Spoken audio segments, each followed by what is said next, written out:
I want to talk about this new season of Apex. We've talked about Apex Legends several times recently. They've had a little run of bad press. And in fact, you, Luke, you hadn't played since they called you a freeloader because you weren't Directly. buying their Yeah. $18 skins. Yeah. Fuck me, right? That's why I own a house, because I make those kinds of financial decisions.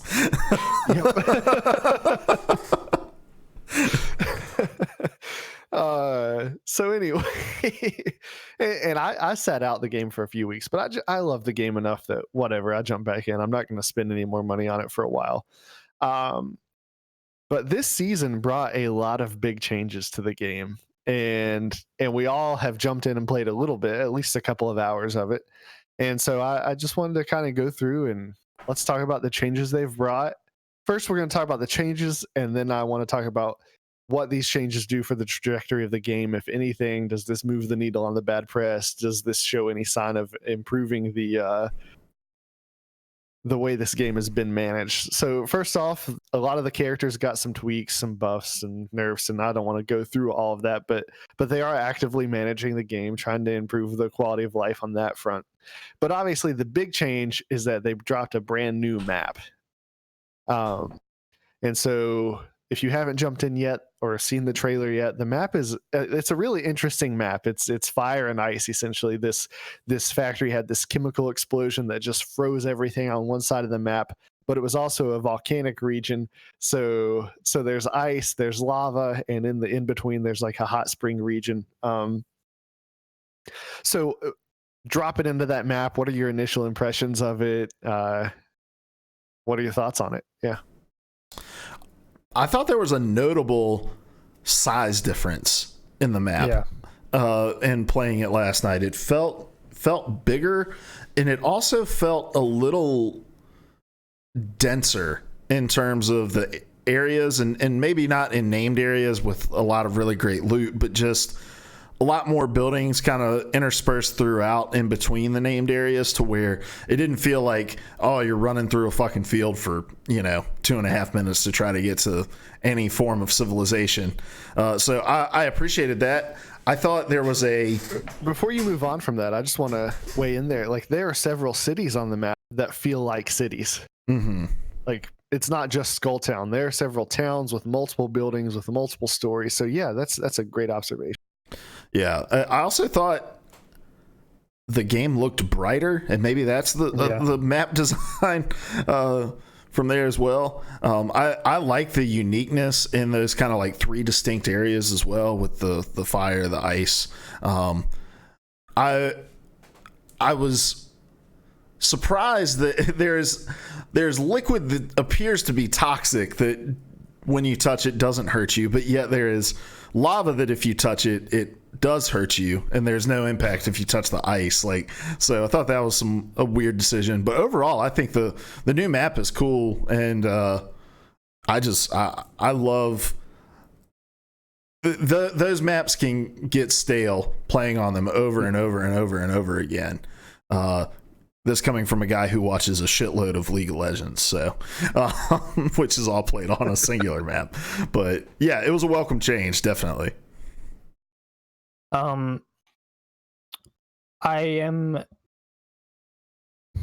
It's impossible to kind of like understate or overstate, I guess, how good Respawn is at map design. Yeah. And this is something I think a lot of people forgot from Titanfall. But I think this is a reminder of that. Not only is the map like visually impressive, the style, like, it is much more vibrant. I feel like the colors like, there's a lot of bright greens and a lot of bright reds, contrasted with the blues. The map is, in terms of design, is just awesome. There are a lot of really unique mechanics within the individual areas. Like, I remember saying we should go to Geyser last night when we were playing, and I went to Geyser today, and I mean, it's a series of small buildings, but there are the titular geysers there that you can kind of use it shoots you up, and you can then use to jettison yourself away from an encounter if you kind of get in too thick. The train is a really interesting addition, and I think really, really good players will be able to use that to their advantage, and really be able to like, well, they'll destroy me with it, but I didn't know that you could stop it if you get to the front of the car, which is really cool. So there are a lot of like really just interesting mechanical additions to this particular map. I also just like the way it's laid out and designed. Like you said, Luke, I think it seems like there are a lot more open, long sight lines punctuated by like really claustrophobic urban areas, kind of more confined than in the other map. There aren't as many. I don't think there are as many mountains around, so the sight lines are a bit longer, and they're just kind of like massive open fields. But when you get into the cities, it's a completely different game, and there are multiple cities, which I think is awesome. So I'm much more impressed by this map edition than I was with PUBG's, which sort of I never really got into. I always liked that traditional first map more. But I could easily see myself, if they give you the option of choosing between the maps, choosing this one over Kings Canyon. Yeah, I was also just I was thrilled with this. The play of fire and ice, it is really vibrant. The uniqueness of areas. I was actually upset by how you don't take damage from the water that looks like it's going to destroy you. Because one of the things I was hoping for in this game when we saw the preview was that it would be really easy to get stuck somewhere if you weren't careful in observing where you were going to go. So that hope did not come to fruition for me. For the most part, you got to really screw up to get trapped by the lava. But that being said, like the rest of the map is so different. I was afraid it would just be more of the same, but it is a very distinct. You have to play it different. I've been struggling to adapt my play style because in Kings Canyon, I play Pathfinder, and my gameplay style is utilize the height advantage, take the high ground, and then descend on your opponent from out of nowhere and destroy them. And outside of the cities, it is hard to find a height advantage to really leverage. You're forced to engage the sniper battles or to find someone and just go head to head with them. The addition of an underground area, that's been really cool. A great deal of the map is underground. There are some vaults that are going to unlock next week, apparently. And that's interesting to me. The map is already alive and going to change within a week of its release. Having the trains instead of the drop ships, having those drones that you shoot out of the sky that drop packages. I like that it is so different from Kings Canyon. Because I expected you to still have the same drop ships, the same airdrops coming in. So yeah, it is a breath of fresh air, and I already miss Kings Canyon. I can't wait till it's worked back in. But once it's back in, I won't be playing it exclusively. I hope to have like kind of a rotation where I'm getting about half and half of playing these maps eventually. Yeah, on the verticality note, there's a ton of verticality on this map, almost to the point where it makes me a little sad because it reminds me of the movement abilities that we have in Titanfall that aren't available to us in Apex.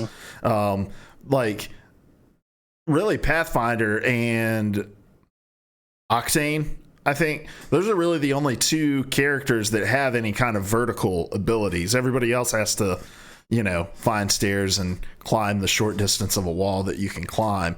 So I'd love to see in a map like this them introduce some more verticality mechanics into the characters, like universally, that could be taken advantage of, just because I don't feel like I can fully take advantage of that height without playing one of those two characters. Yeah, even something as even if they didn't want to make it universal, like adding the pilot jump gear as a pickup item, and then all of a sudden I've got the wall running abilities and that kind of thing. I think that might be a neat addition. And I understand why they cut them out for Kings Canyon, because it would have just made the map it would have made the game go way too quickly. But I think in this map is a whole different ball game. Mm-hmm. What do you make of the fact that they did completely take out the original map and put this one in, and they didn't come with a rotation? I think it was the way to go. If you want people to, I think most people are hesitant to try something new when it is challenging. Like for me, I was to the point where I was destroying people in Kings Canyon, and I am struggling to do well on this map. And there were points last night where I was like, I kind of wish I could just go back and play Kings Canyon. But I'm glad that I don't have that option, because I'm forced to learn this new map and adapt and get comfortable with it. So it's a strange choice. I can see some people being upset about it, but I think it's the right call if you want people to really adopt this map as something that they want to play regularly. Mm-hmm. You also risk splitting the player base. Yeah, I think you're right. I don't know how many people would willingly choose to do a new map. I think people would try it and then just end up going back to what's comfortable. But I think forcing everybody to play on this map is an interesting choice, and I think one that I hope people have been receptive to. I haven't really looked at any of the forums or anything since it's opened up. Yeah, and I was talking more of like a map pool, like they did with PUBG when they started to announce new maps, where it was just you loaded in and it was like, oh, okay, well, I got Erangel this time, and I think they'll end up doing that, right? Makes sense. I think they'll go that way. And they've talked, like in the cutscene introducing the map, they talked about, we're in universe, we're working on a way to figure out how we can take the tournament back to Kings Canyon or whatever. But so I think that's coming.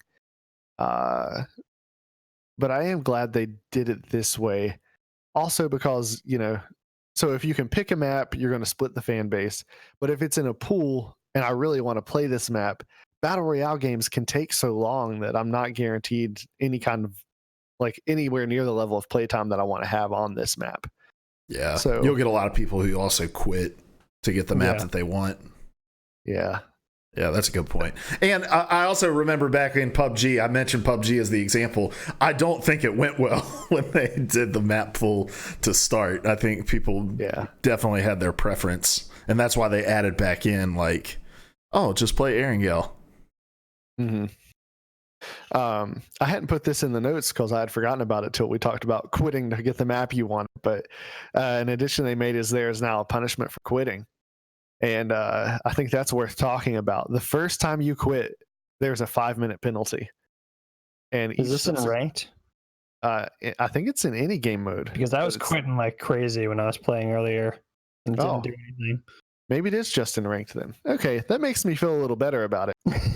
Because 5 minutes for the first offense is a pretty big deal. We've been playing Overwatch long enough. We're used to it. You can get to the point where you're banned for a week. That's the maximum. So I'm glad it's only the one game mode, especially due to the drop issues that the game tends to have, which aren't terrible, but they aren't absent either. The other major addition is the new character, Crypto. He's a hacker type character. His ability is he can stop wherever he's at and send this drone out, and you switch to the drone's view and you can fly all around, and it's got a pretty crazy range on it, and it can highlight enemies, and your teammates see where those enemies are highlighted by the drone. And the drone can be shot out of the sky, and then it takes 40 seconds for it to come back into play. And he has an ultimate that releases an EMP, drops 50 shield, and slows people down. So again, really unique character, added to a pool of unique characters. What are your thoughts on Crypto? I know you guys haven't had a chance to play him yet, but you've had to play against him. I think he. I was just playing with randos earlier today, and he presents a really interesting role. There's no kind of like support role in that way where you could just kind of sit back and mark enemies. There hasn't been one like that, at least as of yet. And it does, I mentioned yesterday when we were playing, it reminds me a lot of the first phase of offense in a siege game, where you're just kind of like navigating the environment with your drone and marking everything, marking all the enemies so you can identify them and kind of recognize where they are. It presents it creates anxiety as playing against him, because there's a really distinct audio cue when you know the drone is flying around you. And then it'll kind of pop up drone detected or something when it's near. And that character is, his lore is kind of based around paranoia. And so I think to be able to breed that in players who are playing against him is a really interesting design choice. I also just think visually the character is cool, and I love the vocal performance. I think the vocal performances for most of the characters are pretty cool. But his little short they released ahead of his official drop was awesome. The little animated short, it makes me again want one of these games to just like release a series of short films. I don't know. I figure later I realized that I kind of really liked the Titanfall lore when I was watching that short, because it's a really, once you dig into it, that provides a lot of really cool insights into the world, and kind of why the map evolved, the Kings Canyon map evolved. There's some cool kind of hints as to him being the one who kind of orchestrated that. So I like him overall. I haven't played as him, but he's going to be the first new character I buy when I can. Yeah, I think from a competitive standpoint, his kit is a little limited in the sense of how much impact he's going to have in, especially as like you go up in competitive rank and stuff, just because he's very passive. When you're using the drone, you're out of combat, and the game is so reliant on 3v3 team fights, and I feel like it's easy to get the drop on a team if they've got a guy who's just kind of camped in the back using his drone. So which is the way I think about these characters for the most part, of like, how do they interact together, how do they synergize with one another. But it's also a trade-off, because he does give you the drop on other teams, and that he can inform you of where they are. Yeah if you spot them far enough out. Yeah. And if you're playing with people who you can talk to. Exactly. Yeah, that too. Like, and I know that I think you get outlined if you're tagged by a friendly. You get outlined if you're tagged by crypto, so that the other team can see you. So I think there's a way to leverage it even if you're not talking with one another. But yeah, it's a 50-50. Like, hey, I'm going to hide under these stairs and get the drone out. Like it happened to Larry last night. He was under the stairs looking through his drone, and I'm sure you can recall it if a team fight breaks out, but you can pop out of it immediately, but you've got to maintain that awareness. And it helps to have your teammate yell, "Hey man, that guy's about to," like, I wound up getting dropped by that guy, but if you hadn't said anything, I wouldn't have even got a shot off on him. Yeah. So but yeah, I think the kit is cool. I think the more defensive characters we get like that, and I think the more interesting compositions you're going to be able to create, because everybody outside of Watson has really kind of offense, and Gibraltar and Caustic. Yeah, Caustic's got some defensive abilities too. Yeah. For me, Crypto is a big game changer because he ruins what I'm good at. We were streaming last night, Luke, and you pointed out at one point I was trying to flee to respawn you guys, and I'm pretty disciplined. I will stay hidden for 3 straight minutes just to get that res off. But I was forced to move sooner than I would have wanted to, because I heard that drone flying around, and I knew that if I got pinged, I was done. And so. If I'd been able to wait, I wouldn't have wound up running toward the respawn beacon that wound up getting used, because it would have gotten used. Like, the whole game would have gone differently. It ruins my sneaking around on the high ground, because that's where you're exposed to the drone. So I've felt very impacted by Crypto. But it's another unique character. And the more they add of these characters, the more unique compositions, like you said, we're gonna get. Yeah. I like that his ultimate is essentially a pretty hard counter to Watson and Caustic. Yeah. There hasn't really been one in the game, so I think that the more characters they create, the more they're able to kind of like create pretty solid counters for each for each character, which is what Siege has been so good at doing. Mm-hmm. Yeah. And Overwatch has not been good at doing. Yes. As far as the utility of that outside of destroying traps, I think it's really good for wiping a team out, but you've got to have the coordination of him popping that EMP right as your team is ready to go in and start getting the kills. And so that's where the challenge is going to be there. Does the EMP emanate from the drone or from him? From the drone. And in fact, if your drone's on cooldown, you can't use the EMP. Oh, wow. Yeah. So we got a new gun, the charge rifle, that a lot of people be familiar from Titanfall with, except it does damage while you're charging it up person as well. It's a pretty fun game. They've added some gun attachments and they've taken some out just to maintain a balance of the kind of loot that spawns into the world. I'm just running through a couple more changes real quick. You guys can jump in if I miss something that's important to you. But this is the first battle pass that I've not been completely disappointed with. You buy the battle pass, you get a few kind of neat skins, but then the 3 skins you unlock over the course of the battle pass are really cool. I think the ice Caustic with the ice cream emblem on his chest, not Caustic, Pathfinder. Thank you. Caustic does have a skin and it's all right. The Lifeline skin is awesome. Just this devil creature. It reminds me of the in Overwatch, Symmetra. She has a skin similar to that, the dragon skin. Yeah. But I'm still not like super thrilled with the battle pass. I think it still has room for improvement, but it does continue to improve each time. And although I'm not spending any money on this game quite yet, I did have the gold coins just saved up to outright get this one. So I'll be working my way through it.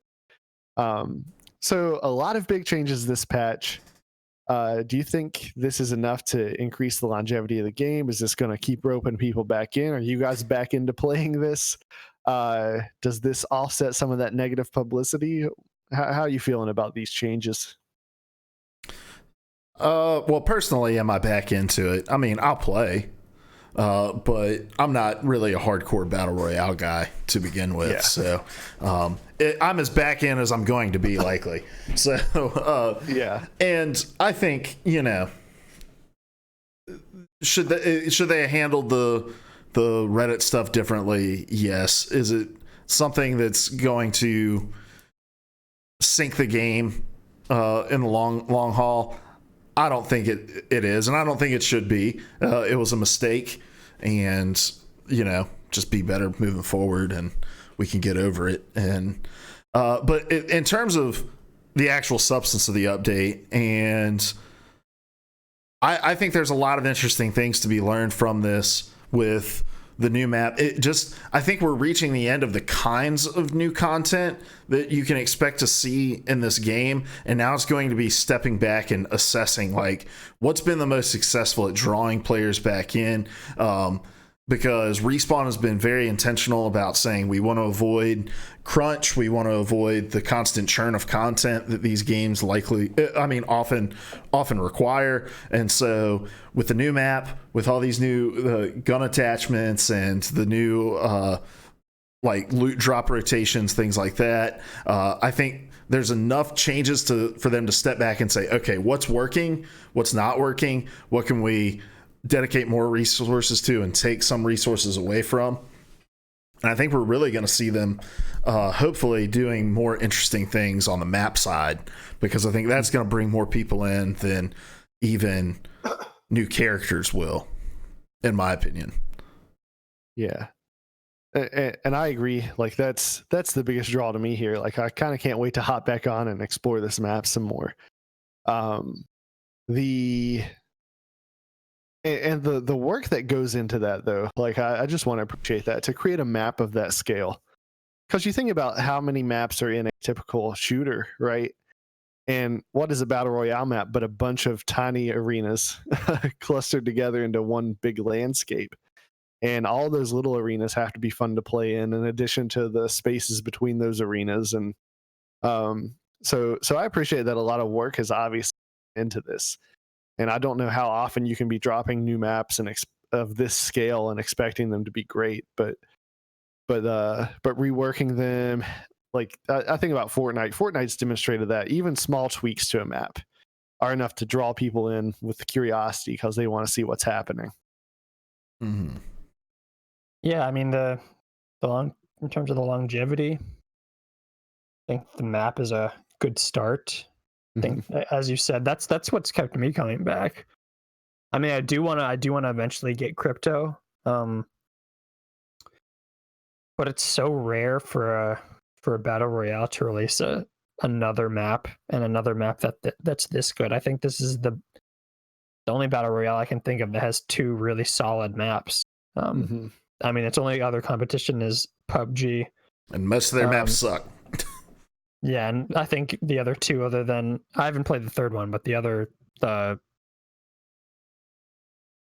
are four because they were going to release a winter one too. Yeah, there's like a desert, a winter, and a real small one. Yeah, there's like a rainforest kind of thing. And those other two are not they just don't capture the magic of that first one. But I mean, going onto this map made me feel like I felt the first time jumping onto Kings Canyon. Like I was kind of in awe. Like like you said, I just couldn't wait to explore every kind of nook and cranny of this map. I wanted to see, oh, that area looks really interesting, just from a visual perspective. Let me try jumping there, see what's up. And so I do think, I mean, something like this will inevitably, I mean, as we talked about with Destiny, new content drops always bring people back or kind of incite more engagement. And this is the first new map they've dropped, so we'll see if it actually recaptures people for a longer amount of time. I think it will, just because people will want to watch those really popular streamers try to get a grasp of this map.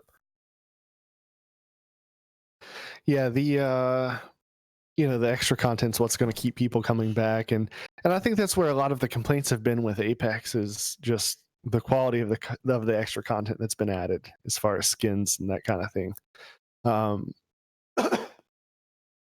But as they're trying to balance the need to create content with a healthy work ethic and not burning out workers, I think that they're striking a good balance.